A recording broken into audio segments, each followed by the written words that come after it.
धर्म प्राण सुंदर साथी, आप सबने होलीना पावन पर्वની बहुत बहुत બધાઈઓ। હોલી રંગોનો ઉત્સવ છે। આ ઉત્સવમાં આપણે બધા જુદા જુદા રંગો વાપરીએ છીએ। આપણો આગ્રહ એવો હોવો જોઈએ કે આપણે નૈસર્ગિક રંગોનો ઉપયોગ કરીએ અને રાસાયણિક રંગોનો ઉપયોગ ના કરીએ। આજકાલ તો રંગોમાં પણ ષડયંત્રો થતા હોય છે અને એ રંગોમાં એવા કેમિકલ ઉમેરવામાં આવે કે જેથી કરીને કે આપણી સ્કિન, આપણી ચામડી ખરાબ થાય। એટલે એ અંગે ખાસ ધ્યાન રાખજો અને બને ત્યાં સુધી નૈસર્ગિક રંગોનો ઉપયોગ કરજો। હોલી ખરેખર પ્રેમ રસની હોલી હોય છે।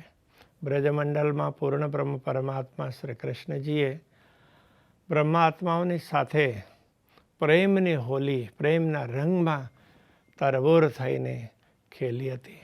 તો આપણે બધા પણ પ્રેમના, ભક્તિના રંગમાં રંગાઈને હોલીનો ઉત્સવ મનાવીએ। ફૂલોનો ઉપયોગ કરીએ, નૈસર્ગિક રંગોનો ઉપયોગ કરીએ કે બધામાં ભક્તિ ભાવ વધે, પ્રેમ વધે, સદભાવના વધે એવી હું શુભકામના કરું છું। તો શ્રી 5 નવતનપુરી ધામના પ્રાંગણમાં પણ હોલીનો ઉત્સવ ધૂમધામથી મનાવવામાં આવશે। તો એ અવસર પર આપ બધા ઉપસ્થિત રહી શકો। જે લોકો રહી શકે એ ઉપસ્થિત રહે।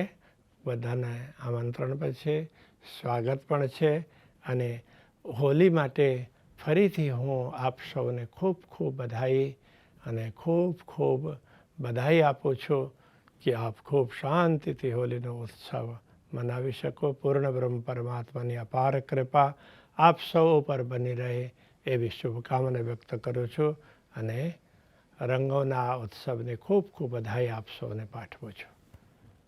પ્રણામ।